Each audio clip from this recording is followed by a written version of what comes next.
გამარჯობათ. ზუსტად 1 წუთი დაველოდოთ, შემოგვიერთდებიან კიდევ დამსწრეები და შემდგომ დავიწყოთ ჩვენი ვებინარი.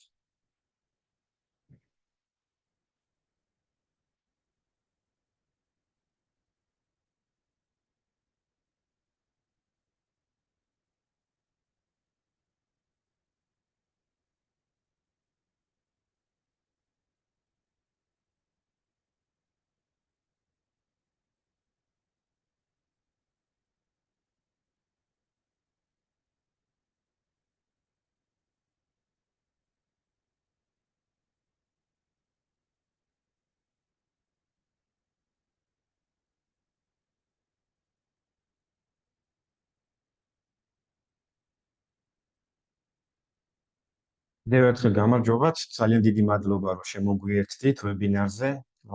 სურვილი გამოხატეთ იტელკომ ჯგუფის მიერ გამოცხადებული ვებინარების სერიას, რომ შემოვერთდეთ. ჩვენ მქონდა უკვე ერთი ვებინარი ვიდეო სამწუხარო სისტემების მიმართულებით, დღეს გვექნება მზის ენერგიის მიმართულებით და გეგმავთ, რომ რეგულარულად მქონდეს მსგავსი ტიპის ვებინარების. ძალიან კარგი იქნება თუ თქვენც გამოხატავთ თქვენს ინტერესებს, რა მიმართულებით სურთ და იმ მიმართულებაზე დავგეგმოთ და ერთად ვიმსჯელოთ ამათო იმ მიმართულების განვითარებაზე და ზოგადად საინფორმაციო ხასიათი მივცეთ მსგავს შეხვედრებს. დაახლოებით 30 წუთი, 25-30 წუთი გაგრძელდება პირველი ნაწილი და შემდგომ უკვე შეგვიძლია კითხვის რეჟიმში კიდევ უფრო ცლად და დავაზუსტოთ სხვადასხვა დეტალები.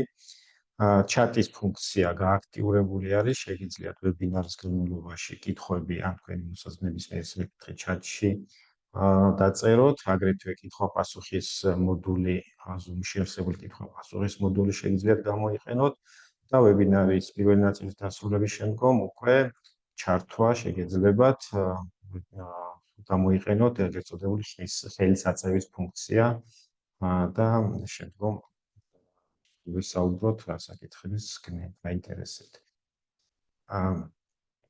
დღეს გვექნება მზის ავტონომიური ელექტროსადგურზე, ანუ ეგრეთ წოდებული off-grid სისტემაზე საუბარი, თუმცა სანამ პირდაპირ off-grid-ზე გადავალთ, მოდით მოკლედ მაინც on-grid სისტემებსაც შევეხოთ, მით უფრო რომ წელს მნიშვნელოვანი ცვლილებები განხორციელდა და იურიდიული თვალსაზრისით საქართველოში და საინტერესო იქნება რომ მოგაცვლით თქვენს ინფორმაცია.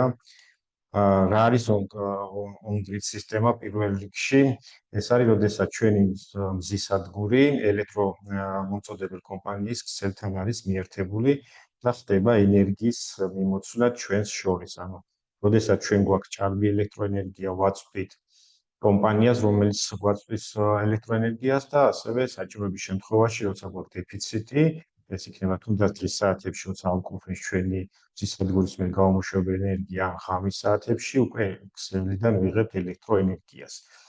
2025 წლის 1 მარტამდე საქართველოში როგორც ენერგოპროს ქსელში, ასევე თელასის ქსელში შესაძლებელი იყო ნეტო აღრიცხვის სისტემით ჩაგვერთო 500 კილოვატ სიმძლავრემდე მზის ელექტროსადგური და კილოვატში, ასეთი პრინციპით მოგვეხდინა მიმოცვლა. ანუ რას ნიშნავს, რომ ჩვენ თუ ვაწვდით ელექტროენერგიას ქსელს, წყვილ რიცხვის გამოყენებით ხდება ამის აღრიცხვა, როდესაც გვაქვს დეფიციტი, ვიღებთ ქსელიდან ელექტროენერგიას და შემდგომ თვის ბოლოს ხდება შედარება კილოვატ-საათების, თუ ჭარბი კილოვატ-საათები გვაქვს რჩება ჩვენს ბალანსზე, თუ ნაკლები, ან უფრო მეტი მოვისწრებთ, ვიდრე მივაწვდეთ ქსელს, ამ შესაბამის ტარიფს ვიხდით, კომერციული ტარიფით, რაც არის დადგენილი ამას. თუმცა 1 მარტიდან ენერგოპროში მოხდა მსგავსი ნეტო აღრიცხვის ჩართვის შეზღუდვა, მიზეზად დასახელდა ის, რომ ენერგოპროს პიკური მოწმარების 20%-მა უკვე მიაღწია მზის ენერგია და შესაბამისად სისტემის სტაბილურობისთვის შეიქმნა საფრთხე და ამიტომ ეს შეჩერდა, თუმცა 1 ოქტომბრიდან ამუშავდა ახალი სისტემა, რასაც ეწოდება ნეტო აღრიცხვა. შეიზღუდა ასევე კილოვატ-საათები, ანუ სიმძლავრე მაქსიმალური, აგრეთვე იყო შესაძლებელი 500 კილოვატიანი ელექტროსადგურის მოწყობა, დღეს უკვე შესაძლებელია მხოლოდ 1 კილოვატიანი სადგური, რომელიც ეხება ჯერჯერობით. მხოლოდ ენერგოპროს თელაში ჩვეულებრივად გრძელდება, რადგან თელას აქვს ამ ეტაპზე რესურსი და შეგვიძლია ისევე სტანდარტულად ნეტო აღრიცხვაში სისტემით ჩავთოთ სადგური თელას შემთხვევაში. რაც შეეხება ახალ სისტემას, რომელსაც ეწოდება ნეტო დარიცხვის სისტემა, ეს უკვე არა კილოვატ-საათებით, არამედ უკვე ფინანსური ანგარიშსწორებით ხდება. ანუ ჩვენ თუ გვაქვს ჭარბი ელექტროენერგია და ვაწვდით ქსელს, ამ შემთხვევაში ენერგოპროს შემთხვევაში ეს იქნება 5.5 თეთრი, ანუ ენერგოპრო ჩვენგან ვიყიდის ელექტროენერგიას 5.5 თეთრად, ხოლო ჩვენ მოვიხმართ ენერგოპროს მიერ მოწოდებულ ელექტროენერგიას, ეს იქნება ის სტანდარტული ტარიფი, რაც არის ამ ეტაპზე კომერციული ტარიფი, მაგალითად 28.9 თეთრი. და შემდგომ თვის ბოლოს მოხდება ამის დაანგარიშებაც და შესაბამისად იქნება სხვაობა გადახდილი ჩვენს მიერ მოხმარებულ ელექტროენერგიის. ანუ მნიშვნელოვნად შეიცვალა ფინანსური თვალსაზრისით. რაც შეეხება თელაში, როგორც მოგახსენეთ, გრძელდება ნეტო აღრიცხვა. თუმცა 2027 წლის 1 იანვრიდან თელასის ის უკვე დაინერგება ნეტო აღრიცხვა და იქ თელაში უფრო შედარებით მაღალი ტარიფი იქნება 8.5 თეთრი. აქამდე არსებული სადგურები, რომელიც არის ჩართული ნეტო აღრიცხვაში 2033 წლამდე შეძლებენ იგივე პირობებით, რაც ჰქონდათ მანამდე იგივე პირობებით ფუნქციონირებას, ხოლო 2033 წლიდან უკვე ძველი სადგურებიც გადავლენ ნეტო აღრიცხვის, ნეტო დარიცხვის პრინციპზე. ანუ ეს არის მოკლე ინფორმაცია, რომელიც შეეხება ამ უნგრეთის სისტემას. მნიშვნელოვანი არის ეს ცვლილებები და მაინც გქონდეს ინფორმაცია ამის შესახებ.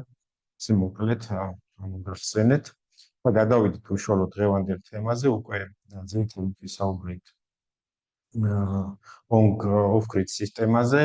რა არის off-grid სისტემა? ეს არის დამოუკიდებელი მზის ელექტროსადგური, რომელთაც ჩვენ არ ვართ დამოკიდებული მომწოდებელ კომპანიასთან ელექტროსელთან, რაც შეგვიძლია გამოვიყენოთ მსგავსი სისტემები. ეს არის ღვთისმსოფლები, სადაც არ არის წვდომა ელექტროენერგიაზე.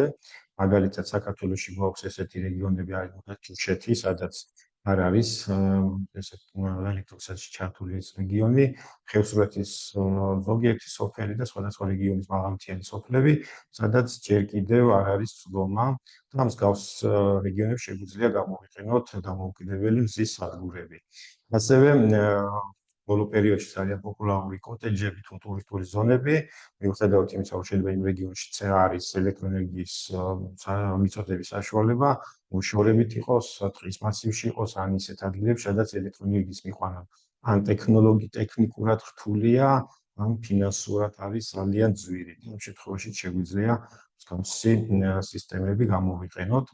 საწყოვის სისტემებში არის საკმაოდ პოპულარული, საველე პირობებში გადაღირებული არის ელექტროენერგიის მიყვანა და შეგვიძლია მსგავსი საწყოვის სისტემები თუმბოებისთვის თუ სხვა სისტემებისთვის გამოვიყენოთ მზის ელექტროსადგური. ვიდეო სამეთვალყურე სისტემები, სადაც შეგვიძლია ამ ტერიტორიაზე იყოს მოწყობილი ვიდეო სამეთვალყურე სისტემა და თუნდაც ინტერნეტ კავშირისთვის, თვითონ სისტემის ფუნქციონირებისთვის შეგვიძლია მზის ენერგია გამოვიყენოთ. ტელესამომნიკაციო ანძები საქართველოში მაღალმთიანი რეგიონები ეს ბევრი გვაქვს და ზოგიერთ ადგილზე არის ისეთ ადგილზე ანძები განთავსებული, სადაც ელექტროენერგიის მიყვანა ტექნიკურადაც რთულია, ფინანსურ ზე რომ არ ვისაუბროთ და არც თუ ისე იშვიათ სატელეკომუნიკაციო ანძებზე დღესაც იყენებენ მზის off-grid სისტემებს. ასევე დროებითი მოწყობის ადგილებში, როგორც შეიძლება იყოს ექსპედიციები, მაგალითად, საგანგებო სიტუაციების დროს, ამას სტიქიური უბედურების დროს შეიძლება დროებითი მოეწყოს ჰუმანიტარული თუ სამხედრო ბანაკები, რომელიც ერთად შეიძლება არ იყოს სტაციონარული, რაღაც დროებითი ღონისძიებების დროს განკუთვნილი მეტეოროლოგიის სადგურებისთვისაც შეგვიძლია გავაკეთოთ მსგავსი რამ და სხვადასხვა ტიპის სენსორები, ეს იქნება ტემპერატურა, ტენიანობა, სხვადასხვა მონიტორინგი, თუნდაც მოძრაობის სენსორები, ამ მსგავსი გადაწყვეტა, სადაც ელექტროენერგიის წვდომა არის, ამ მსგავს ტიპის შემთხვევაში შეგვიძლია მოვაწყოთ დამოუკიდებელი off-grid სისტემები. რა არის ძირითადი კომპონენტები, ხო, უპირით სისტემისთვის? ეს არის, რა თქმა უნდა, მზის პანელი, ეს არის აკუმულატორები, სადაც ვინახავთ ელექტროენერგიას, უკვე მზის პანელებისგან გამომუშავებელ ელექტროენერგიას და ინვერტორი, რომელიც არის ამ სისტემის ერთგვარი twin-ი, რომელიც ერთი მხრივ იღებს ელექტროენერგიას მზის პანელებიდან, შემდგომ ამუშავებს ამ ენერგიას და ინახავს აკუმულატორებში და ასევე გვაწვდის ჩვენ უკვე დატვირთვაზე მოხმარების მიზნით. მნიშვნელოვანი არის, რომ პროექტის დაგეგმარებისას გავითვალისწინოთ ყველა ეს კომპონენტი. პირველ რიგში უნდა შევარჩიოთ, რა თქმა უნდა, სიმძლავრე, აკუმულატორების ტევადობა, შესაბამისად მზის პანელების ტიპი იქნება თუ სიმძლავრე და ასე შემდგომ. ანუ ინდივიდუალურად ხდება როგორც წესი მსგავსი სისტემების დანერგვა იმის მიხედვით, თუ სად ვიყენებთ თუნდაც სხვა კლიმატური პირობების შემთხვევაში რეგიონების მიხედვით, ანუ მზის რადიაცია რამდენი გვაქვს, მზის ხანგრძლივობა რამდენია და ასე შემდგომ და მიხედვით უნდა მოხდეს მსგავსი პროექტის შედგენა. თუმცა სამივე ეს კომპონენტი არის ძალიან მნიშვნელოვანი და ყურადღება უნდა მივაქციოთ დაგეგმვისას ამ ყველაფერს. მზის როგორც წესი მსგავსი სისტემები არის დამოუკიდებელი და დამოკიდებულია ძირითადად მზის ენერგიაზე და ვინაიდან აკუმულატორებში, თუმცა ხშირად არის შემთხვევები, როდესაც მაქსიმალური გაცვლა თუნდაც ზამთრის საათებში, როცა გვაქვს ნაკლები გამომუშავება მზის ენერგიის, შეიძლება ყველაფერი პიკურად ვერ დავთვალოთ. ამიტომ ხშირად მსგავს სისტემებში ვიყენებთ გენერატორს, როგორც სარეზერვო წყაროს, იმ შემთხვევაში, თუ აკუმულატორის მზის ენერგია აკვირვებს და აკუმულატორის ენერგია არ იქნება საკმარისი. იმის გამო, რომ გენერატორი მინიმალურად ვამუშაოთ, არის სხვადასხვა ჭკვიანი გადაწყვეტები. მაგალითად, ავტომატურად შეუძლია ინვერტორს, როდესაც განიმუხტება აკუმულატორები, მხოლოდ მაშინ ჩაერთოს გენერატორი, შესაბამისად მიაწვის ეგრეთ წოდებული მშრალი კონტაქტების გამოყენებით ინფორმაციას გენერატორს, გენერატორი ჩაირთვება, ერთი მხრივ შეიძლება დაიმუხტოს აკუმულატორები, ან უბრალოდ მზის ენერგიის გამოყენებამდე, ან მზის ამოსვლამდე იმუშაოს მხოლოდ გენერატორმა და შემდგომ უკვე ავტომატურად მოხდეს გამორთვა ამ შემთხვევაში. ან აკუმულატორები დავმუხტოთ და როგორც კი დაიმუხტება აკუმულატორები, გენერატორი გავთიშოთ, გაითიშოს და ერთის მხრივ დავზოგოთ გენერატორის რესურსი, რომ მუდმივად არ იმუშაოს, უფრო ნაკლები დროით მოუხდეს მუშაობა და მეორე მხრივ გქონდეს ეს სისტემა იყოს ავტომატიზირებული, რომ ჩვენი ჩარევა არ იყოს ამისათვის საჭირო. მსგავსი სისტემა, მაგალითის სახით შემიძლია გითხრათ, რომ სულ ახლა ხანს გამოვიყენეთ. შეიძლება უკვე გაქვთ ინფორმაცია, ძალიან მნიშვნელოვანი პროექტი განხორციელდა საქართველოში, ეს არის მაღალმთიან რეგიონში, ძირითადად იყო ხევსურეთი და ერთი წერტილი ლოკაცია იყო თუშეთში, ან თუშეთ ხევსურეთის დამაკავშირებელი ტურისტულ ბილიკზე განთავსდა 7 ადგილზე. შვეიცარიაში დამზადებული ის კოტეჯები, ამ სახლის ტიპის შენობები, კოტეჯები, რომლის უზრუნველყოფა მოხდა ელექტროენერგიით, მზის ენერგიით. ამ შემთხვევაში განვათავსეთ მზის პანელები, სხვადასხვა ლოკაციაზე სხვადასხვა სიმძლავრის იყო შენობის ფართიდან გამომდინარე, ინვერტორი, რომელსაც გამოყენებული იყო 5 კილოვატიანი ინვერტორი და ლითიუმის აკუმულატორები. ყველა ეს წერტილი იმდენად რთულ კლიმატურ პირობებში და ადგილზე არის, რომ იქ ელექტროენერგიის მიყვანა წარმოუდგენელი არის ტექნიკური თვალსაზრისითაც და ფინანსური თვალსაზრისითაც. ერთ-ერთი სამგური 3500 ერთ-ერთი ქოხი ესეთი 3500 მეტრ სიმაღლეზე არის განთავსებული და ამიტომ ძალიან მნიშვნელოვანი იყო ეს გადაწყვეტა და სწორედ აი ეს, რაზეც ვისაუბრეთ წინა სლაიდზე, რომ გენერატორის მათ შორის არის გენერატორის თვალისწინებული არის გენერატორი და მინიმალურად უნდა მოხდეს გენერატორის გამოყენება, რადგან აქ თუნდაც საწვავის მიტანაც, თუნდაც გენერატორის სერვისიც კი ის მინიმალურად უნდა იყოს ჩარევა, რომ ძვირადღირებული იქნება, თუნდაც ხშირად საწვავის მიწადდება, ან თუნდაც გენერატორის სერვისი. ამიტომ მსგავსი ტიპის გადაწყვეტებში ისეთი მნიშვნელოვანი არის, რომ წინასწარ დავგეგმოთ ერთი მხრივ სიმძლავრეები, როგორც ვახსენეთ, თუნდაც ინვერტორის, მზის პანელების და აკუმულატორების, რომ შეიძლება სტაბილურად გქონდეს ელექტროენერგია და გავითვალისწინოთ მას კლიმატოლოგიის მონაცემები ამა თუ რეგიონში, როგორი არის მზის რადიაცია და მზის ხანგრძლივობა პირველ რიგში. ეს მაგალითისთვის, რომელიც ძალიან საკმაოდ საინტერესო სისტემა და პროექტი იყო ამ შემთხვევაში. მზის ჩვენ შეგვიძლია ისეთ ადგილებშიც გამოვიყენოთ off-grid სისტემა, სადაც გვაქვს ელექტროქსელი. და ამ შემთხვევაში შეიძლება იყოს ეს ერთი მხრივ ან ფინანსურად, ან ბეიქაპირების, ანუ სარეზერვო დანიშნულებით. თუ ჩვენ გვაქვს ესეთი სისტემა, სადაც ქსელთან მწდომაც გვაქვს, შეგვიძლია პრიორიტეტები ავირჩიოთ წყაროს, ენერგოენერგიის წყაროს პრიორიტეტები, მაგალითად, აკუმულატორები დავუმხდოთ მხოლოდ მზის პანელებიდან მიღებული ენერგიით და არ გამოვიყენებთ ქსელის ენერგია ამ შემთხვევაში ფინანსური თვალსაზრისით ეს არის გამოვიყენოთ აკუმულატორები მას შემდეგ რაც უკვე მაგალითად მის საათებში შესაძლოა არ გვექნება მზის ენერგია პირველ რიგში გამოვიყენოთ ჯერ აკუმულატორების ენერგია და თუ დაგჭირდება უკვე შემდგომ ქსელის ენერგია გამოვიყენოთ, ანუ ესეც თქვენი ფინანსური პრიორიტეტიზაციას ვაკეთებთ. და გამოვიყენოთ აკუმულატორები მხოლოდ იმ შემთხვევაში, როდესაც ელექტროქსელი გაითიშება.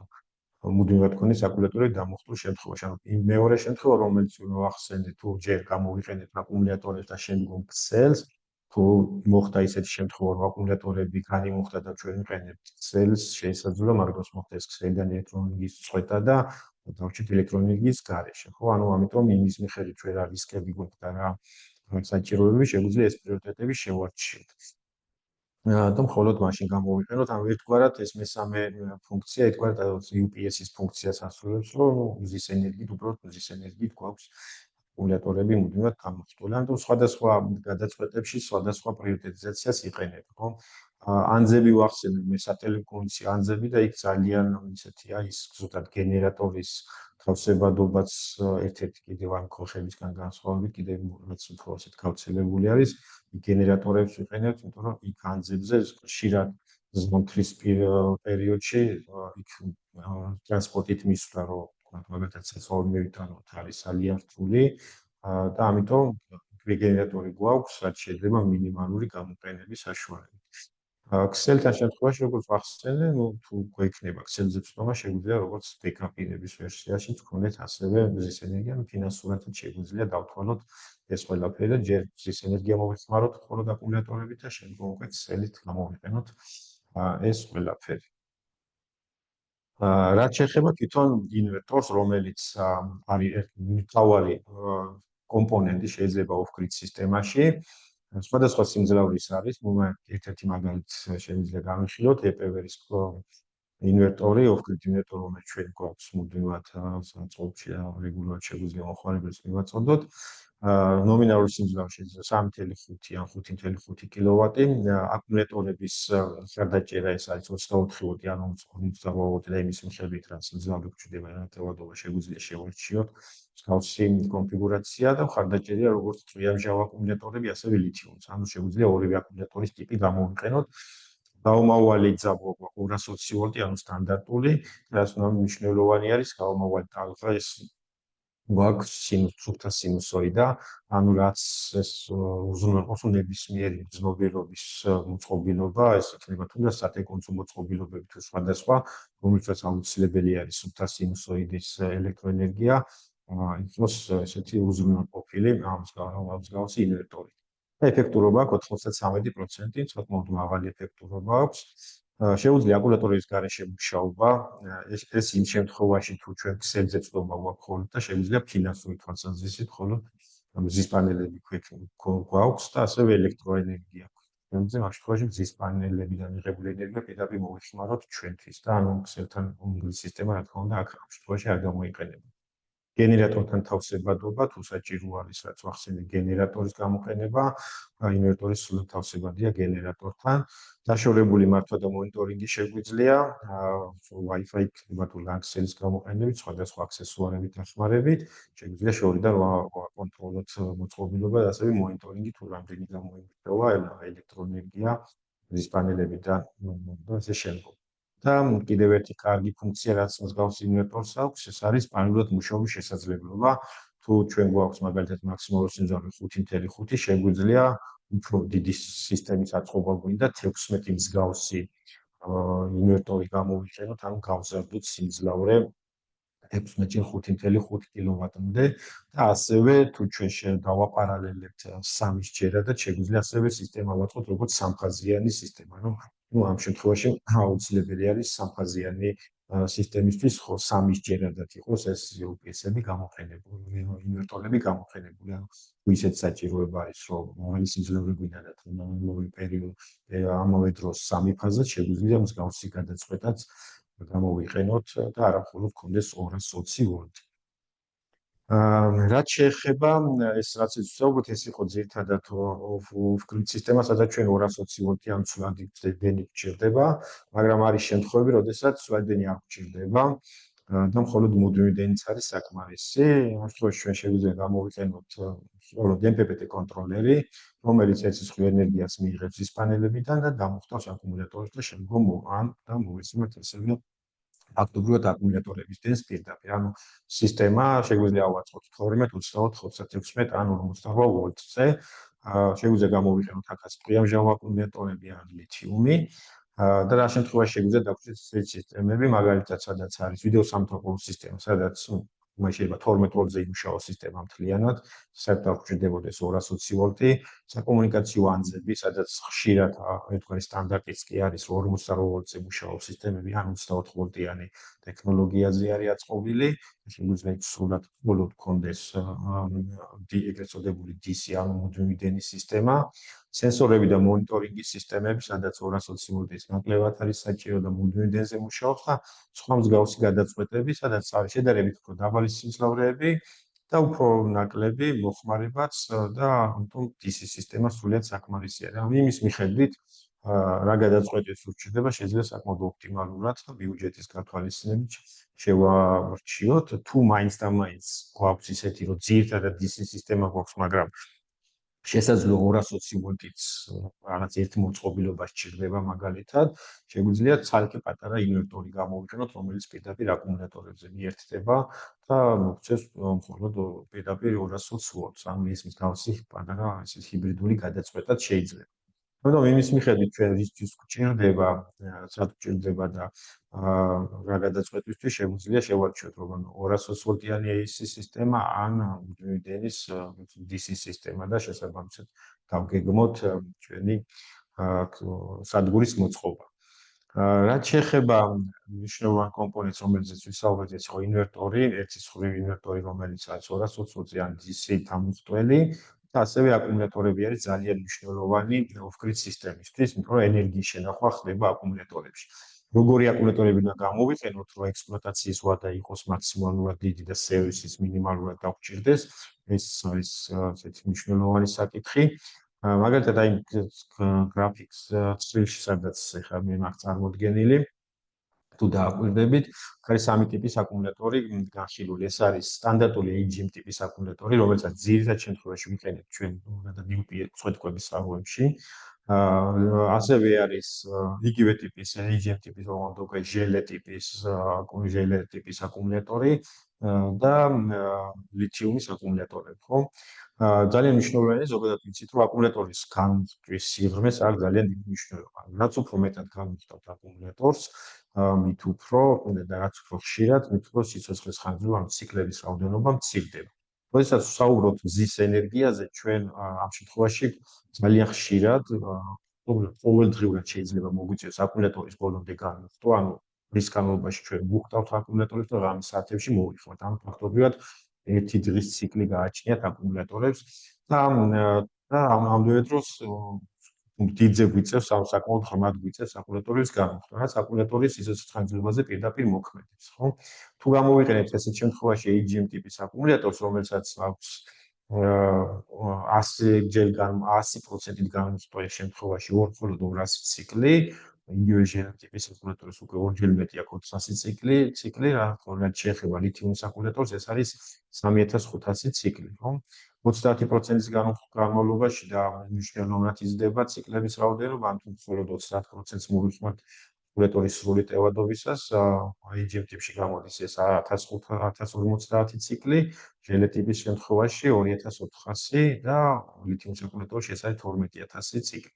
ანუ მნიშვნელოვანი არის სისტემის პროექტებისას გავითვალისწინოთ ის, რომ რა პერიოდულობით მოგჭირდება აკუმულატორის განმხტვა და იმის მიხედვით შევარჩიოთ აკუმულატორის ზუსტად ფინანსურად შეგვიძლია ძალიან მარტივად დავთვალოთ ეს ყველაფერი.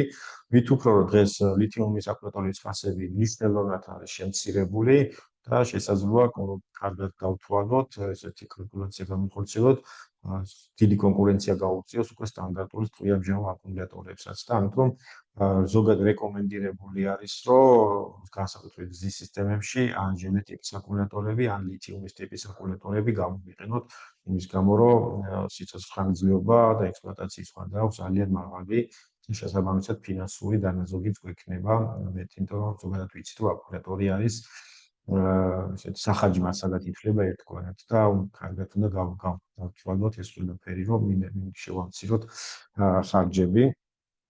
რაც შეეხება თვითონ აკუმულატორის ექსპლუატაციის გარემოს, ხო, ძალიან დიდი მნიშვნელობა აქვს ტემპერატურას.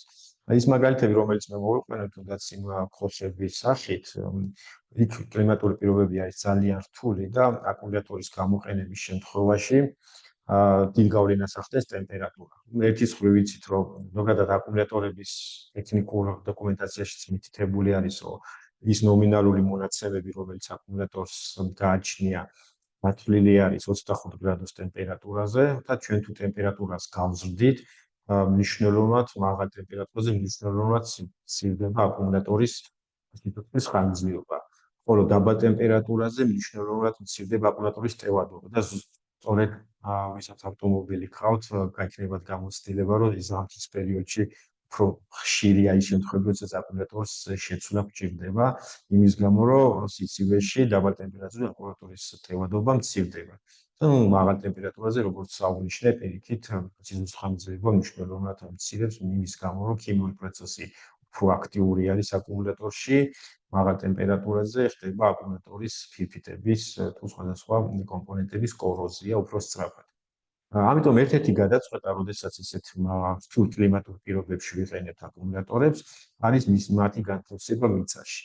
ვიცით, რომ სხვადასხვა რეგიონში, მაგრამ საშუალოდ, სადაც 50-70 სანტიმეტრის ქვემოთ, მიწის ტემპერატურა დაახლოებით 15 გრადუსის ფარგლებში მეფრებს. ამიტომ განსაკუთრებით ცივ ადგილებში, კარგი არის, რომ განვათავსოთ აკუმულატორები მიწაში, ამის არსებობს სპეციალური ესეთი ჰერმეტული ყუთები, მაგალითად იმ პროექტს, სადაც ვახსენე, იქ ის ყველა ის აკუმულატორი, ლითიუმის აკუმულატორი განთავსდა მიწაში, იმის გამო, რომ იქ კლიმატური პირობები არ რთული და ვერ დავიცავდით უბრალოდ ტემპერატურულ პირობებს იმ აკუმულატორისთვის. მით უფრო უნდა გავითვალისწინოთ ერთი ფაქტორი, რომ ლითიუმის აკუმულატორების დამხტვა 0 გრადუსზე დაბლა არ ხდება, ანუ ავტომატურად ლითიუმის აკუმულატორებში ჩაშენებული BMS სისტემა ავტომატურად წყვეტს აკუმულატორის დამხტვას, როგორც კი ტემპერატურა ჩამოწდება 0 გრადუსს. მიუხედავად იმისა, როგორც სულიწავ გქონდეს, ფიზიკურად ვერ დავმოწმავთ ლითიუმის აკუმულატორს, რადგან ყველა კარგ და ლითიუმის აკუმულატორში ჩაშენებული არის შიდა BMS-ის სისტემა, რომელიც მართავს აკუმულატორს და ავტომატურად გაითიშება აკუმულატორის დამხტვა. ამიტომ ფაქტობრივად ერთადერთი გამოსავალი არის, რომ აკუმულატორი იყოს არა მინუს ტემპერატურაზე და ამიტომ ხშირად ის მაგალითები, რომელიც ჩამოვთვალე, სადაც შეიძლება აკუმულატორები ზოგადად ეს off-grid სისტემა მოვაწყოთ, ეს არის საველე პირობებში გვიწევს და ერთ-ერთი კარგი გადაწყვეტა არის მიწაში განთავსება. არსებობს სხვადასხვა ტიპის ყუთები, სხვადასხვა ზომის ესეთი ყუთები, სადაც აკუმულატორი თავსდება, მაგალითად, ერთ-ერთი ყუთი, რომელიც აქვს სლაიდზეა წარმოდგენილი, წყალგამძლეობის კოეფიციენტი აქვს რეიტინგი IP67, რაც ფაქტობრივად არის მაღალი რეიტინგი და სულად უზრუნველყოფს იცავს აკუმულატორს წყლის ან კლიმატურის შეღწევისგან, ცეცხლმედეგი არის, თუ რამე პირობების გამო ვთქვათ, ცეცხლთან მოხდა შემხებლობა, ანტიკოროზიული არის, შეკუმშვითაც მედეგი არის, ანუ რადგან მიწაში ვდებ და მიწის დაყრის შემთხვევაში არ მოხდეს დეფორმირება, ყუთის და ფორმის დაკარგვა. მარტივი არის ინსტალაცია ძალიან და მრავალჯერადი გამოყენების შემთხვევაში თუ დავჭირდა აკუმულატორის შეცვლა ან სხვა ადგილზე გადატანა, შეგვიძლია ეს ყუთი მრავალჯერადად გამოვიყენოთ. სპეციალური მილი გააჩნია ამ ყუთს, რომელიც ჰაერის გამოსადევნად ვენტილაციისთვის შეიძლება გამოვიყენოთ ეს. და ეს ერთ-ერთი კარგი გადაწყვეტა არის აკუმულატორის ტემპერატურული დიაპაზონის დასაცავად. და კიდევ ერთი ესეთი შედარებით უფრო სახლის პირობებში და შენობების პირობებში ოქრით სისტემებში იყენებენ ეგრეთ წოდებულ all-in-one შევნახვის სისტემებს, რომელიც საკმაოდ პოპულარულია დღეს მსოფლიოში. ძირითად შემთხვევაში ეს არის ლითიუმის აკუმულატორების ბაზაზე დამზადებული, ლითიუმ ფოსფატი არის უფრო შედარებით ბიუჯეტური და ესეთ უფრო გავრცელებული ტექნოლოგია. ინვერტორი მაგალითად აქაც არის წარმოდგენილი, ეს არის პპ-ის ინვერტორი, რომელიც არის 5.5 კილოვატის სიმძლავრის და 220 ვოლტს გვაძლევს, ამ პირდაპირ შეგვიძლია სახლის ქსელზე მივაერთოთ და არის მოდულარული სისტემა, რაც მოიცავს აკუმულატორები, ამ შემთხვევაში შეგვიძლია გამოვიყენოთ მოდულარულად, იმის მიხედვით რამდენი გვჭირდება. პირველი მოდული, რომელშიც ინვერტორიც არის განთავსებული, არის პირველი 5.5 კილოვატი, 5 კილოვატ-საათის სიმძლავრის და ტევადობის და უკვე შემდგომ შეგვიძლია მსგავსი ჯამში 6 ესეთი მოდული გქონდეს და დაახლოებით 30 კილოვატ-საათამდე შეგვიძლია ჯამში გავზარდოთ ამ სისტემის ტევადობა. ციკლების რაოდენობა გააჩნია განმოწყვას, არის გრაფიკით 8000, თუმცა შემთხვევაში დაახლოებით 30%-ით განმოწყვავს სისტემას. მზის პანელების მიერთების საშუალება აქვს ბუნებრივად, შეგვიძლია რა თქმა უნდა მზის ენერგიით ვიღებთ ენერგიას, მოწყვეტ აკუმულატორებს და ვიყენებთ უკვე ღამის საათებში და შეგვიძლია როგორც კედელზე განვათავსოთ, ასევე იატაკზე. მსგავსი გადაწყვეტები ძალიან პოპულარული არის ისეთ ქვეყნებში, სადაც ელექტროენერგია შედარებით უფრო ძლიერი არის. დღის განმავლობაში იღებენ ელექტროენერგიას მზის პანელებიდან, მოხდავენ ლითიუმის ტიპის აკუმულატორებს და შემდგომ უკვე ღამის საათებში მოიხმარენ ჯერ აკუმულატორის ენერგიას და უკვე შემდგომ საჭიროების შემთხვევაში ელექტროქსელს. და ასე ვფიქრობ, რომ ესეც საკმაოდ კომპაქტური, ვიზუალურადაც ძალიან ისეთი ლამაზია და მსგავსი სისტემებით შესაძლებელია, რომ ძალიან კარგი off-grid სისტემები მოეწყოს სხვადასხვა პირობებში. ეს იყო მოკლედ დღევანდელი ვებინარის ესეთი მოკლე პრეზენტაცია და ეხლა როგორც ჩატით, ასევე თუნდაც ხელისაწევის ფუნქციით ან კითხვა-პასუხით შეგვიძლია რომ დამატებითი ინფორმაცია მივიღოთ ან თქვენი სასურველი კითხვები დავსვათ.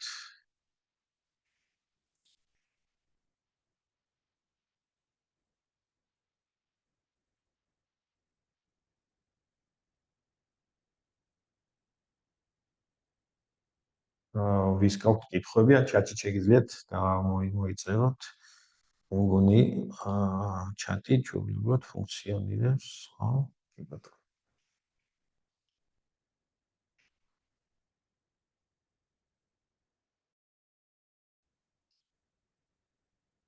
ისმენთ? აი, ივანე, კი ბატონო.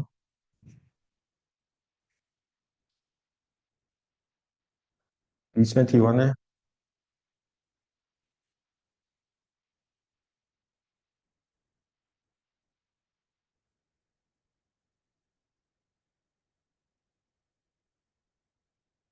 ვენიხვა არ მისმის სამწუხაროდ. ეხლა თუ ისმის, გამარჯობა. კი, ისმენთ, გამარჯობა. ტექნიკური ხარვეზი მქონდა, აპოდის გიხდით.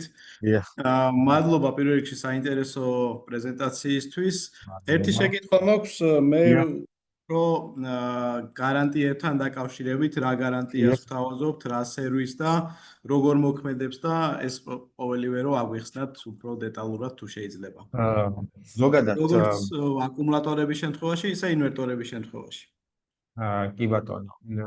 რაც შეეხება ინვერტორების მზის პანელებიდან დავიწყოთ, მოდით ესე ვთქვათ.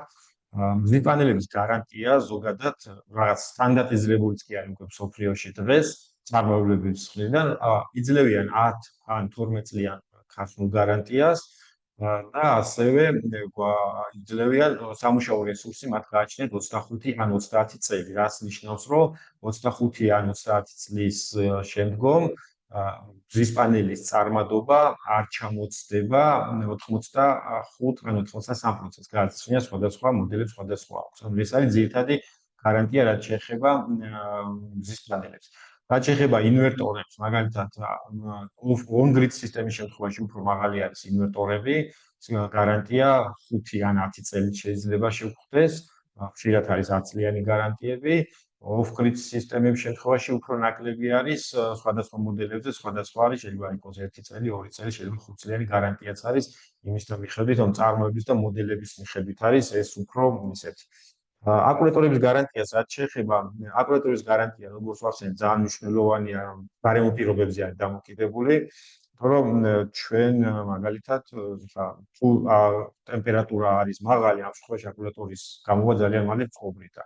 და მისი მონიტორინგი ცოტა რთული არის. თუმცა ჩვენ გვაქვს უკვე გაშვებული ფაქტობრივად ბეტა ტესტირების რეჟიმში იმყოფება მონიტორინგის სისტემა და ისეთი ის დამკვეთები, რომლებიც ჩვენგან შეიძენენ აკუმულატორებს და ასევე მონიტორინგის სისტემა გვექნება ჩვენ საშუალება, რომ ვაკონტროლოთ გარემო ტემპერატურა აკუმულატორების, მათ მივცეთ გაფართოებულ გარანტიას.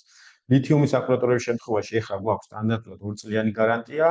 მსგავსი მონიტორინგის სისტემაში ჩართვის შემთხვევაში ეს გარანტია იქნება გაფართოებული და გეგმავთ რომ მივცეთ ორმაგი ან 4 წლიანი გარანტია ამ შემთხვევაში. კითხვა რომ მზის პანელებზე რას გვეტყვით ზომების და სიმძლავრეები რა არის ჩატი გათიშულიაო რატო არის ჩატი გათიშული? აი ჩავთე ჩატი უკაცრავად. მზის პანელები ხო მზის პანელები სხვადასხვა ზომისაა ჩვენ ახლა მაგალითად ადგილზე გვაქვს 590 ვატიანი პანელები ონცრივი ანუ ეგრეთ წოდებული ონცრივი პანელები და მზის პანელების არჩევანი ძალიან დიდია თან სწრაფად ცვლიან წარმოებლები და ესე კონკრეტულად ვერ გეტყვით ამით იმ დროს რა პანელიც იქნება პოპულარული შეგვიძლია ის იყოს ალექსანდრეს სულს კითხვა ეხლავე ისმენთ ალექსანდრე? გამარჯობა, ისმის შემიხმო. კი, მესმის, ისმენთ. მოგესალმებით, მადლობა პრეზენტაციისთვის. მაქვს ესეთი, ანუ ვთქვათ, კერძო პირის კითხვა. ანუ სულს ვთქვათ, ნაკვეთის აღება და სახლის კერძო სახლის აშენება. გამოთვლილი მაქვს სიმძლავრე დაახლოებით 8 კილოვატი დამჭირდება ჩემი მოთხოვნებისთვის. რამდენი კვადრატული მეტრი დამჭირდება მე იგივე მზის პანელებისთვის, ამ ინვერტორების განთავსებისთვის და ასე შემდეგ და დაახლოებით რა თანხა დამიჯდება მე რომ უზრუნველყო ავტონომიური ჩემი სახლის ენერგიით უზრუნველყოფა 8 კილოვატი თქვენ გაქვთ პრიმისმარება სავარაუდოდ თუ დღე-განმავლობაში 8 კილოვატ-საათი გექნებათ მაქსიმალური სიმძლავრე დღე-განმავლობაში მექნება მაქსიმუმ 2 კილოვატი ალბათ ანუ ჯამში 2 კილოვატს მოიხმარ დღის განმავლობაში, ხო? ზოგადად მზის პანელების მზის სადგურის სიმძლავრე ესეთი ძალიან მარტივად ითვლება, on-grid სისტემაში უფრო მარტივია ამ ყველაფრის დათვლა, რამხელა სადგური დაგჭირდებათ, ხო? მაგალითად, თქვენ თუ დღეში 2 კილოვატს მოიხმართ, ეს უნდა გავამრავლოთ 30 დღეზე. ანუ დღეში 60 კილოვატი გექნებათ მოხმარება, ანუ პატარა სახლია სავარაუდოდ. 130 კვადრატული სადღაც. ხო. Ну და ამას ვამრავლებთ შემდგომ 12-ზე, ხო? რაღაც წელიწადში 700 კილოვატი არის. ანუ თუ ამ პარამეტრებით დავთვლით, საქართველოში საშუალოდ 1 კილოვატი მზის პანელი წელიწადში საშუალოდ, მაგალითად კილოვატს მე ვითვლი დატვირთვას. 2 კილოვატს ითვლით დატვირთვას? კი, იგივე ანუ საყოველთაო ტექნიკას გულისხმობ მე. დატვირთვა ერთი არის ეს თან პიკური დატვირთვა. ღეღამეში რამდენი გექნებათ მოხარება უფრო კარგად ითვლება წელიწადზე. ჯამურად თქვენ წელიწადში თუ ვიცით მაგალითად რამდენი გექნებათ სარჯი, ხშირად ძალიან მარტივია ხოლმე რომ უკვე არსებული 1500 კილოვატამდე სადღაც. 500 კილოვატი თუ გექნებათ წელიწადში, ხო? 1500 წელიწადში. წელიწადში, დიახ. წელიწადში თუ გექნებათ 1500 კილოვატი, ანუ 1 კილოვატი მზის პანელი ნომინალურად მაგალითად თბილისში საშუალოდ გამოიმუშავებს 1300 კილოვატს წლის განმავლობაში. ანუ თქვენ უხეშად თბილისში რო გქონდეთ თუ ხარ, ან მსგავსად შეიძლება მაღალმთიანში ხო ნაკლებია, შეიძლება 1100 იყოს, 1200 გააჩნია, დაგჭირდებათ მაგალითად კილოვატ ნახევრიანი სადგური მოწყობა. ანუ 2 კილოვატიანი. რაც უფრო პიტარაა სადგური 1 კილოვატის მოწყობა უფრო ძვირი ხდება ამ შემთხვევაში, on-grid-ის შემთხვევაში. აკა off-grid-ის თუ off-grid სისტემას ინტეგრაციას მოახდენთ, ცოტათი უფრო ძვირი, რომ აკუმულატორებიც ემატება. დიდ სადგურებზე სადღაც შეიძლება იყოს ეს $300-400 კილოვატის ფასი, მაგრამ პატარა სადგურში შესაძლოა მსგავსი სადგური დაგიჯდეთ კილოვატი $1000 მაგალითად რა. ეხლა ესე როგორც ეს ჩვენ ეხლა ფასებს ესე პირდაპირ ვერ გეტყვით, თორე გასაგებია თავისთავად და დაახლოებით ფართი რამდენი დამჭირდება მოწყობისთვის ამ ყველაფრის. ანუ 2 კილოვატი გითხარით ერთი პანელი არის დაახლოებით 3 კვადრატული 590 ვატიანი რო ავიღოთ რა გავს დაახლოებით და გამოგივათ თქვენ რაღაც თუ 2 კილოვატიან სადგურს მოვაწყობთ გექნებათ 4-3 კილო ფართობი დაახლოებით რა. ну იმის მიხედვით კიდე როგორ განთავსება სახურავზე მიწაზე 15 კვადრატული რო თქვა უხეშად ხო მაქსიმალური 5 ხო დაახლოებით 5 კვადრატულში თქვენ მოგიწევთ ამ 15 პანელის განთავსება 15 ჯერ სადღაც 7 კილოვატიანი სადგური შეიძლება განათავსოთ ანუ მაგენიც კი არ დაგჭირდებათ მაგტერის სიმძლავრეს გასაგებია კარგით მადლობა all-in-one სისტემები ლევანის კითხვა არის რომ off-grid სისტემები აქვს თუ on-grid სისტემებზეც არის თქვენ რასაც ამბობთ ეს უკვე გამოდის ჰიბრიდული სისტემა მე რა მაგალითად წარმოვადგინე ეს ამ შემთხვევაში ეს არის მხოლოდ off-grid სისტემა თუმცა არსებობს ჰიბრიდული ინვერტორები რომლებიც all-in-one-ებს არ აქვს ამ შემთხვევაში შეიძლება არის სხვადასხვა წარმოებიც გქონდეს ჩვენ რა წარმოებლებთან გვაქვს ურთიერთობა მათ მხოლოდ აქვთ off-grid სისტემა და შეიძლება ჰიბრიდული ინვერტორები ცალკე ჰიბრიდული ინვერტორები გვაქვს all-in-one-ში არ არის უბრალოდ მათ უკვე მათ შემთხვევაში ხდება კონფიგურაცია იმის მიხედვით რომ ვიღებთ ინვერტორს on-grid ინვერტორს ჰიბრიდული ინვერტორს და აკუმულატორებს ცალკე ვაყენებთ როგორც სხვადასხვა ტიპის აკუმულატორებს მაგის მიხედვით ეს ხო რამ ხო დასაზრდებელი ხო არ არის ლევან შემიძლია კიდე დავასრულოთ და დღევანდელ დღეს აჭდება საშუალოდ კილოვატ-საათის პანელების მონტაჟი დავით პანელი ინვერტორი როგორც წეგან ვისაუბრე ძალიან ინდივიდუალური შემთხვევა არის და კონკრეტულად შეიძლება დავთვალოთ ანუ off-grid სისტემა შეიძლება ეს კილოვატი $100-ზე წავიდეს და on-grid შემთხვევაში შეიძლება ის იყოს 507-ს გააჩნია ხო ადგილმდებარეობა სად ხდება ძალიან მნიშვნელოვანი არის თვითონ სადგურის მოწყობა სად ხდება მიწაზე ხდება პანელების განთავსება თუ სახურავზე ხდება სხვადასხვა სისტემებზე სხვადასხვა სადგურის პროექტირებისას რა ითვალისწინებს დამატებით განმხტველები მესამედი სხვადასხვა ну მინიმუმ დამიწება უნდა იყოს კარგი ეს აუცილებელი მოთხოვნა არის და მცველები რა თქმა უნდა მცველები და სხვადასხვა დაცვის სისტემები მეხამრიდი ამ შემთხვევაში ეხლა თუ სახურავზე კეთდება პანელი და ზოგადად თუ ისეთი ადგილია ცოტა რისკი შემცველი ну შენობას ისედაც უნდა იყოს მეხამრიდი და ზოგადად დამიწებაც ისედაც უნდა იყოს ანუ ეს ბაზისური მოთხოვნები შეიძლება იყოს დიდ სადგურებში როგორც წესი ყოველთვის ვაწყობთ ხოლმე იმას მეხამრიდსაც დიდი სადგურების შემთხვევაში როგორ მუშაობს რამდენი ინვერტორის შემთხვევაში დიდი სადგურების შემთხვევაში შეგვიძლია ინვერტორები გქონდეს სხვა რაოდენობით ჩვენ გქონია მაგალითად მოგვიწვია 16 ინვერტორით 30 კილოვატიანი ინვერტორებით 500 კილოვატიანი სადგური დაპარალელებული იყო შეიძლება მოვაწყოთ 50 კილოვატიანით ან 25 კილოვატიანით ეს ზოგადად პროექტირების ამბავში წდება მსგავსი შემთხვევები და დიდი სხვაობები არ არის ხოლმე ეს ფინანსურად დიდი სხვაობა არ არის შეიძლება ტექნიკურად იყოს რომ ხშირად არის რომ პატარა ინვერტორი დისკ თუ რამე დაზიანდა პატარა ნაწილი გამოდის წყობიდან ხო ამ დროებით სანამ ინვერტორი შეცვლით და მაგაში იყოს უფრო ესეთი ნიშანი საკუმულატორის სივრცეების მოწყობისას რაც პირველი არის დამატების გასათვალისწინებელი საკუმულატორის სისტემის მოწყობისას ყველაზე მნიშვნელოვანი არის ტემპერატურა თუ ტემპერატურა არის 25 გრადუსთან ახლოს არის ყველაზე კარგი გარემო პირობებისთვის, ну ტენიანობაც ზოგადად მნიშვნელოვანია, მაგრამ ну კალკულატორების შემთხვევაში ტემპერატურა არის პირველი და აუცილებელი, იმიტომ რომ პირდაპირ გავლენას ახდენს კალკულატორის სიცოცხლის ხანგრძლივობაზე, ATS სისტემებთან როგორ ინტეგრირდება, რა კომპონენტებს მოიცავს. ATS სისტემებთან შეიძლება, ну მარტივად რომ გააჩნია რას ვიყენებთ, გენერატორს ვიყენებთ, ქსელთან გვაქვს მიერთება თუ სხვადასხვა ATS სისტემის ან შედარებით ჭკვიანი გადაწყვეტის მოწყობაც შეიძლება და ესეც არ არის რთული, შეგვიძლია მაგის დაგეგმარებაც. ინვერტორის რემონტს ექვემდებარება თუ არა შეცვლის დაზიანების შემთხვევაში. ინვერტორები, ხო როგორც მოგახსენეთ, მაგალითად on-grid ინვერტორებზე ჩვენ გვაქვს 10 წლიანი გარანტია და როგორც წესი თუ დაზიანდა პერიოდში ძირითად შემთხვევაში ვცვლით, ან წარმოებელი პირდაპირ გვიგზავნის სათადარიგო ნაწილებს და საჭირო შემთხვევაში შეკეთებას ან ნაწილების შეცვლით ვაკეთებთ. ჩარევა შესაძლებელია, თუმცა ხშირად უფრო ძვირადღირებული გამოდის, ვიდრე პირდაპირ წარმოებისგან მივიღოთ მთლიანი, ესე ვთქვათ, პლატა, ასე ხეშად რო ვთქვათ, და ის გამოვცვალოთ, ვიდრე კომპონენტები, იმიტომ რომ ის კომპონენტები ცალ-ცალკე უფრო ძვირი შეიძლება გამოვიდეს.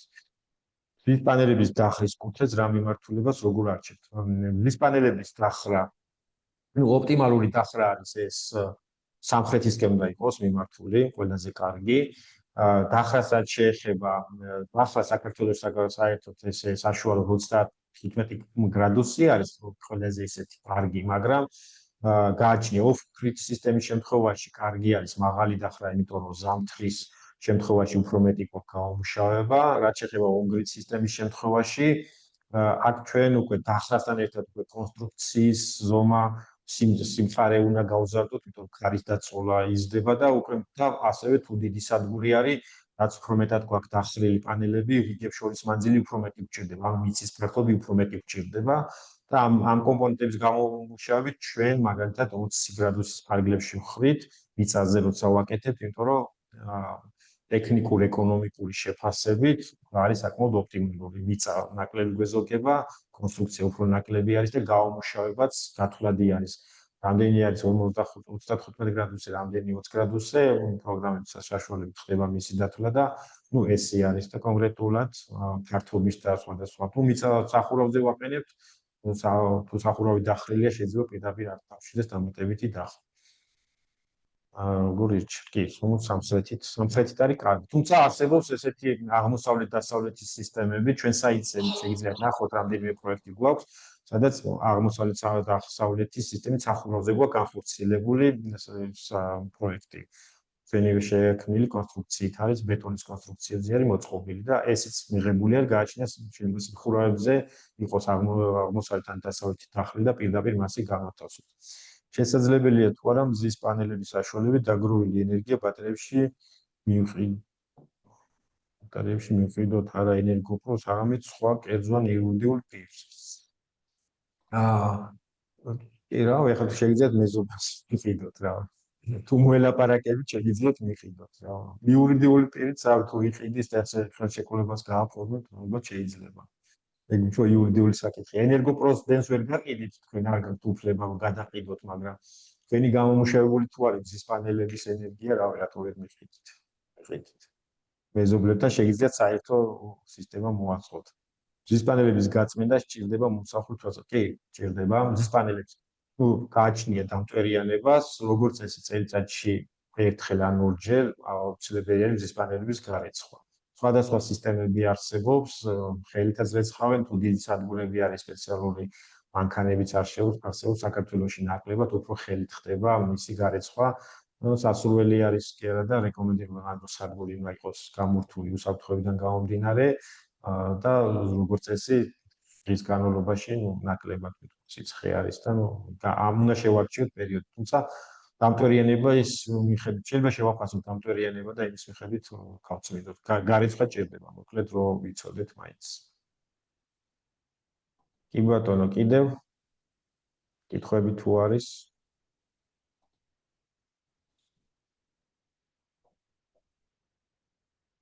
მზის პანელები, გაწმენდა სეტყვის მიმართ მედეგი რამე კი, სეტყვის მიმართ მედეგი არის მზის პანელები და ეს ერთგვარი სტანდარტიც არსებობს სოფლიოში და ყველა კარგი ტოპ მწარმოებლები ამ სტანდარტს იცავენ. ჩვენ მქონდა ესეთი შემთხვევა, თუ გახსოვთ შარშანი კოთოსოროს ზესტაფონის რაიონში მოვიდა ძალიან ძლიერი სეტყვა, სახურავებიც კი იყო შიფრის სახურავებიც კი იყო დაზიანებული და ჩვენ ერთ-ერთ პარტნიორს მქონდა იქ განთავსებული და გადარჩა სისტემა სრულად. ანუ მედეგი არის, სპეციალური სტანდარტი არსებობს, რა სიჩქარით, რა ზომის სეტყვას უძლებს და როგორც წესი, ჯერ შემთხვევა ჩვენ არ გქონია, რომ სეტყვის გამო საქართველოში ყოველ შემთხვევაში დაზიანებული იყოს პანელი. შეიძლება იყოს მსგავსი შემთხვევები, ჩვენ არ გვაქვს ინფორმაცია. დატვირთვის არ არსებობის შემთხვევაში, როცა აკუმულატორები უკვე დამუხტულია, ამ შემთხვევაში რა ხდება? ანუ მოხმარება აღარ გვაქვს, მაგრამ პანელები ენერგიას გამოშვება. ინვერტორი თიშავს ამ შემთხვევაში სისტემას და უბრალოდ ენერგია, მზის პანელები ენერგია გვეკარგება. მზის პანელები აღარ გამოიმუშავებენ და ინვერტორი არ ითხოვს ენერგიას და შესაბამისად გათიშულა. მიკროს სიმძლავრის ქარის ტურბინებს თუ იყენებთ თქვენ სისტემებში ბიგნებ არა არ ქონია შემთხვევა ქარის სისტემებთან დაკავშირებით არ ქონია.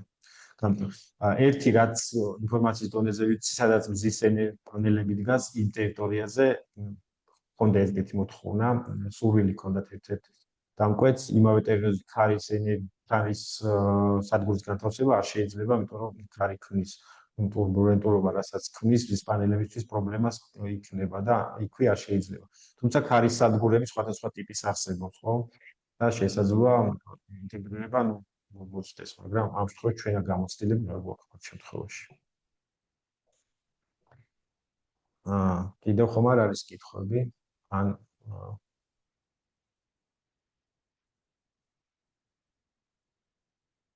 ქარის ტურბინაც მუდმივ დენს, კი, ქარის ტურბინაც მუდმივ დენს გვაძლევს, კი. ქარის ტურბინაც მუდმივ დენს, ძირითად შემთხვევაში მუდმივ დენს იძლევა. რა თქმა უნდა, დიდი სისტემები უკვე მე გარდაქმნის, რომ სტანდარტულად 10 დენზე მუშაობს, მაგრამ ძირითად შემთხვევაში ქარიც მუდმივ დენზე მუშაობს. მზის სადგურზე ჭკვიანი მრიცხველებს აყენებს. მზის სადგურზე ჭკვიანი მრიცხველებს აყენებს როგორც წესი ენერგოპრო ან თელასი, როდესაც თქვენ სადგურს მოაწყობთ, განცხადებას დაწერთ და უკვე ჭკვიანი მრიცხველს დაგიყენეთ ის კომპანია, ვისაც გექნებათ ენერგო მიმოცვლა ამ შემთხვევაში. თუ თქვენთვის გინდათ რომ აღრიცხოთ off-grid სისტემა თუ არა, შეგვიძლია პირდაპირ არსებობს უერთდება სპეციალური ინტერნეტში შეგვიძლია და cloud სისტემით აღრიცხვა ხდება, მაგრამ თუ მიმოცვლას აკეთებთ თელასთან ან ენერგოპროსთან ისინი დაგიყენებენ ჭკვიან მრიცხველს. საკუთარი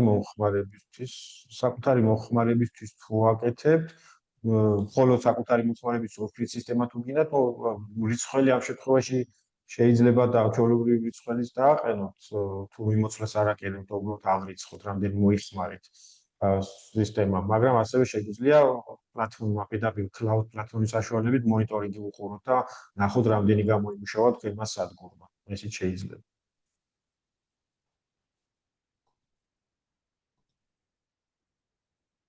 ისმენთ კიდევ კითხვები? დიდი მადლობა ესეთ ჩართულობისთვის, ესეთი აქტიურობისთვის. კარგი იქნება თუ ჩვენს მოსაზრებებთან დააფიქსირეთ რა საკითხებზე გნებავთ შემდგომ ვებინარები, რომ ესეთი ერთად განვიხილოთ გავს საკითხები, შეგიძლიათ ელექტრონულ პოსტაზეც მოგწეროთ ჩვენს საიტზე არის მითითებული ან Facebook გვერდზე, ასევე ვებინარების შესახებ ინფორმაცია Facebook გვერდზეც გვაქვს, ელექტრონულ ვებსაიტზეც და თვალყურის ადევნით შეგიძლიათ რომ მიიღოთ დამატებით ინფორმაცია შემდგომ ვებინარებზე. გამარჯობა ძირითადად მაღალმთიან ადგილას მოგეხსენება დიდი თოვლი, მოდის რამდენად მედეგია დიდი თოვლის მიმართ.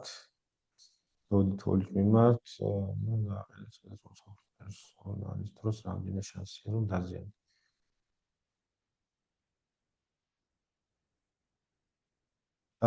კი ბატონო. რაც შეეხება მაღალმთიანი და თუ არის მაღალი თოვლის რისკი, ამ შემთხვევაში დახრილობა უნდა მქონდეს მაღალი. ხა ჩვენ მაგალითად ოფისში გვიყენია 15 და 25 გრადუსი გვაქვს დახრილი და სტანდარტულად ვაკვირდებით ხოლმე კამერებით გვიყენია, რომ ძალიან ისეთი 25 გრადუსი უფრო მეტად თოვლის ჩამოცვა თბილისში არ მოდის დიდი თოვლი, მაგრამ თოვლის ჩამოცვენის შემთხვევაში თოვლის ადვილად ჩამოდის პანელებიდან. რაც შეეხება თოვლის დაწოლას, ეს ის კონსტრუქციის დროს ხდება მისი ის რა ქვია დათვლა. ერთის კონსტრუქციას უნდა დაითვალოს, რომ კონსტრუქცია მას გაუძროს და მეორეს პანელებზე თუ დახრილია პანელი, მაგ შემთხვევაში კონსტრუქცია თუ არ დაზიანდა, პანელებსაც ვერ დავაზიანებთ რა. თუმცა ცხელი გადახურვა და პირდაპირ დაწოლა იქნება პანელებს, კი რა თქმა უნდა შეიძლება დაზიანდეს. ამ შემთხვევაში რეკომენდებული არ არის მაღალმთიან რეგიონში სწორი ზედაპირზე განთავსება. თუმცა დახრის შემთხვევაში ფაქტობრივად 15 გრადუსის შემდგომ უკვე თოვლის ჩამოცვენა ხდება თუ ყინვა ამ დამატებითი ყინვის რისკიც უნდა გაითვალოს. არსებობს პანელების გათოვლის მეთოდოლოგია, თუ პანელები გავათხოვოთ, ნაკლებად იყენებენ, თუმცა ძალიან კრიტიკულ ადგილებში, სადაც ხარიც მაღალი არის და გაყინვა ხდება, შეიძლება მსგავსი რაღაც გამოვიყენოთ. ასევე პანელების დახრას მეორე მნიშვნელობა აქვს, წეგან კითხვა იყო გარეცხვა პანელების გარეცხვაზე და თვითრეცხვას აწარმოებს პანელები. იმის შემთხვევაში და ამიტომ დახრასაც მინიმუმ 10 გრადუსის შემდგომ უკვე თვითრეცხვას პანელი თვითონ ახორციელებს. თუმცა წელიწადში ერთხელ ან ორჯერ მაინც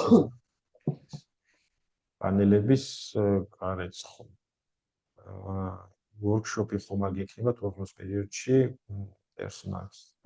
გეგმავთ ჩვენ ზოგადად სხვადასხვა ტიპის ტრეინინგებს, მზის პანელებზეც ვაპირებთ, ჯერ ვერ დაგპირდებით, როდის იქნება, თუმცა შეიძლება გაზაფხულისკენ გქონდეს უკვე ისა ტრეინინგის სახით, ჩვენ საიტზე არის ტრეინინგების ჩამონათვალი განთავსებული და თქვალყურს თუ ადევნებთ და დამატებით ელექტრონული პოსტითაც როცა იქნება საშუალება, აუცილებლად მოგასწრით ინფორმაციას. რიცხველი ასევე ყენდება დენის ტრანსფორმატორები, იქნებ დეტალურად აღვიხსნა ამ ტრანსფორმატორის დანიშნულება აღარ სისტემაში. დენის ტრანსფორმატორი ონგრის სისტემას თუ გულისხმობ, თქვენ შეიძლება ენერგოფორმა დამატებით ტრანსფორმატორი იმიტომ დაგიყენოთ, რომ სიმძლავრე არ გქონდეთ ამ თქვენი ჩართვის ის დამატებით როგორც წესი, ონგრის სისტემაზე რამე დამატებით ტრანსფორმატორის დაყენება არ არის საჭირო, უბრალოდ ეს ენერგომომწოდებელი კომპანია გადაწყვეტს ტრანსფორმატორი თქვენს ტერიტორიაზე დააყენოს თუ არა იმის შემდგომ, რაც თქვენ განაცხადს გააკეთებთ, რომ შეიძლება დაშორებულად იყოს. ხშირად იმიტომ აყენებენ ტრანსფორმატორს ასევე, რომ მზის ენერგია იცით, რომ მაინც არ არის სტაბილური, ანუ შეიძლება რუბელმა გადაიაროს, წვიმა იყოს და ვარდის კონდეს ესეთი გაუმუშავების მოძრაობის გაუმუშავება და დამოქცევს უარ შეუქმნას პრობლემა, სადაც შედარებით პატარა ქსელი არის და თქვენ შეიძლება შედარებით დიდი სადგური გეყენოთ, ამის კომპენსაციისთვის შეიძლება თვითონ კომპანიამ დააყენოს ტრანსფორმატორი და ეს ცალკე ისე არ ჭირდება. დღეში მოხმარება 10-12 კილოვატია, თბილისში რა დაჯდება დაახლოებით ეს სისტემა 10-12 კილოვატი, რო გითხრათ, 12 გამრავლებული 30-ზე, 360 გაქვთ თვეში და გამრავლებული სადღაც კიდე 12-ზე. 4000 კილოვატი გაქვთ, ეს უხეშად თბილისში გავყოთ, სადაც თქვენ 3-4 კილოვატიანი სადგური დაგჭირდებათ და ონგრით სადგური შეიძლება თბილისში დაგიჭდეთ სადღაც $2500 დაახლოებით. ესე უხეშად რო ვთქვათ. თუმცა დეტალურად შეგვიძლია დავთვალოთ. მზის პანელების მიმდევრობით აერთეთ თუ კომბინირებულად რაზეა დამოკიდებული აკუმულატორის ძაბვაზე. კი, რა თქმა უნდა. ორფრით სისტემაში აკუმულატორების ძაბვებზეა დამოკიდებული და როგორც წესი, ცოტათი მეტი უნდა იყოს ვიდრე აკუმულატორის დამუხტველი. ან მინიმუმ ცოტათი მეტი უნდა იყოს აკუმულატორის ძაბვა, რაც არის ნომინალური მზის პანელების ძაბვა. ამ შემთხვევაში, რაც შეეხება პარალელურ მიერთებას თუ მიმდევრობით მიერთებას, თუ ჩვენ ძაბვის გაზდა გვჭირდება, ანუ ინვერტორზე არის დამოკიდებული, ან ეპიპ კონტროლერზე, რომელსაც ვიყენებთ, შეიძლება ძაბვის გაზდა დაგვჭირდეს, ან დენის ძალის გაზდა თუ პარალელურად შევაერთებთ და ასე უნდა გავითვალისწინოთ მაქსიმალური დენის ძალა, რომელიც ამ შემთხვევაში აქვს კონტროლერი იქნება თუ ინვერტორი. ტექნიკური დოკუმენტაციის მეთოდით ხდება ამის დაგეგმარება აუცილებლად და შეიძლება მიმდევრობითაც შეერთდეს ჯგუფი და შემდგომ ეს ჯგუფები კიდე დაპარალელდეს და იყოს ესეთი სისტემა. ხონია ისეთიც, ასეთიც. ონგრის სისტემის შემთხვევაში როგორც წესი მიმდევრობით ხდება შეერთება და მიერთება MPPT ტრეკერზე ან კონკრეტულ არხზე უკვე დაპარალელად ძაბვა იზრდება, იმიტომ რომ ონგრით სადგურებს აქვთ შეიძლება 1000 ვოლტი, 1500 ვოლტიანი სისტემები არსებობს და ამ შემთხვევაში მიმდევრობით ხდება, რომ ძაბვა გაიზარდოს და ინცარეს ძალა გვჭირდება იგივე ამ შემთხვევაში. მზის პანელის და ინვერტორის შორის ჩვეულებრივ, ანუ რომელსაც ყოველდღიურად ვიყენებთ, ბინებში ავტომატური ამომრთველი ყენდება თუ რაიმე სხვა სახის გამოიყენებს.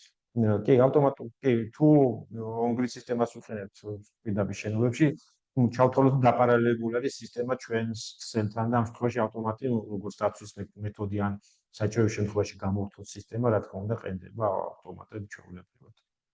კონსტრუქციები თუ შემოგვაქვთ. კონსტრუქციები დიდი პროექტების შემთხვევაში პირდაპირ შემოგვაქვს ხოლმე კონსტრუქციები, შედარებით მცირე კონსტრუქციიდან დიდძეც აგვიწვია ადგილზე, სხვადასხვა მასალით კი, ან სახურავზეც, სახურავის ისინი უჟანგავი ლითიუმ ალუმინის კომპონენტები გვაქვს.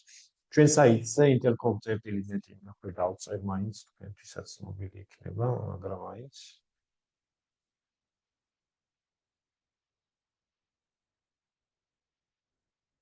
არის განთავსებული მზის სალკი არის ენერგოუზრუნველყოფა მზის სისტემები და იქ არის ჩამოთვლილი ყველა კომპონენტი შეგიძლიათ ინფორმაციის სახით მიიღოთ. როგორც წესი კონსტრუქციები თვითონ დიდი სისტემებისთვის წესი გამზადებული კონსტრუქციები, ამიტომ პროექტი დახსნის მდგომარეობა, ჯგუფების რაოდენობა მნიშვნელოვანია და ამ შემთხვევაში ინდივიდუალურად ვაკეთებთ პროექტირებას. კი ბატონო, კიდევ დიზელ გენერატორი თავსებადი თუ არის ინვერტორები? კი, თავსებადი არის დიზელ გენერატორი. უბრალოდ უნდა გავითვალისწინოთ ესეთი რამე. ონგრიც სისტემის შემთხვევაში თუ გენერატორი თუ ელექტროქსელი თუ გაითიშა მოწოდება, ინვერტორი წვეთს ფუნქციონირებას. თუ ჩვენ გენერატორს ვიყენებთ, ამ შემთხვევაში სისტემა ისე უნდა მოვაწოთ, ანუ ATS-ი უნდა გვეყენოს, რომ გენერატორმა არ მიაწოდოს დენი ინვერტორს, იმიტომ რომ დათვლა უნდა სერიოზული, რომ ინვერტორმა არ დააზიანოს გენერატორი. და როგორც წესი, ძირითად შემთხვევაში გენერატორის დროს ონგრიც სისტემა ითიშება. ონგრიც სისტემის შემთხვევაში, რა თქმა უნდა, როგორც ვახსენე, პირიქით აკუმულატორებში შეგვიძლია დავმუხტოთ, ან გენერატორის ენერგია გამოვიყენოთ და შესაძლებელი არის. კი, უბრალოდ გენერატორი უნდა იყოს უფრო მძლავრი, რომ ერთის მხრივ ელექტროენერგია მოგვაწოდოს ქსელში, რაც დატვირთვა გიქნება და მეორე შემთხვევაში აკუმულატორების დამუხტვა თუ ვახდენთ, აკუმულატორების დასამუხტი ენერგიაც უნდა იყოს გათვალისწინებული, რომ როგორც წესი უფრო დიდი გენერატორი გამოდის, ვიდრე თქვათ ინვერტორი იქნება შერჩეული.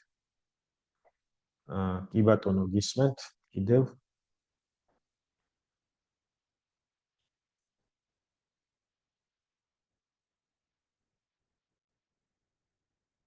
გამეტებთ ამ ნებისმიერ დროს კითხვები თუ გექნებათ, ყოველ შეგიძლიათ ჩვენს ელექტრონულ პოსტაზე იქნება სატელეფონო კონსულტაცია, ოფისში მოგბრძანდით ტერევენკოს 42-ში ძალიან კარგი შოურუმი გვაქვს, სადაც განთავსებული არის როგორც მზის მიმართულებით პროდუქტები, სამაგრები იქნება ის ინვერტორი, იქნება მზის პანელი, ასევე სხვა ის პროდუქტები, რომელიც თუნდაც ენერგოუზრუნველყოფას ეხება, ეს არის აკუმულატორები და უცხოეთების წყაროები და რა თქმა უნდა IT პროდუქტები, რომელიც Wi-Fi სვიჩები, როუტერები, ვიდეო კამერები და ასე შემდეგ. ანუ შოურუმი საკმაოდ კარგი შოურუმი გვაქვს და გვიწვიეთ გაათვალიერეთ. გისმენთ კიდევ კითხვები თუ არის?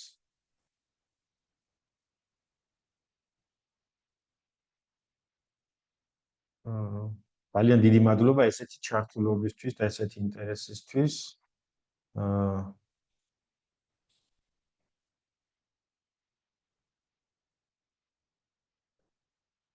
მე მგონი აღარ არის კითხვები, როგორც ხვდები.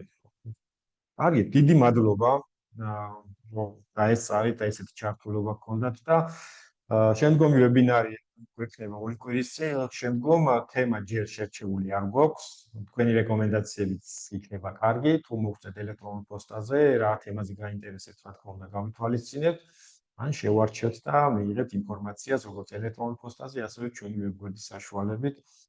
მადლობა ჩართულობისთვის და მადლობა დღევანდელი ვებინარზე დასწრებისთვის. მომავალ შეხვედრამდე.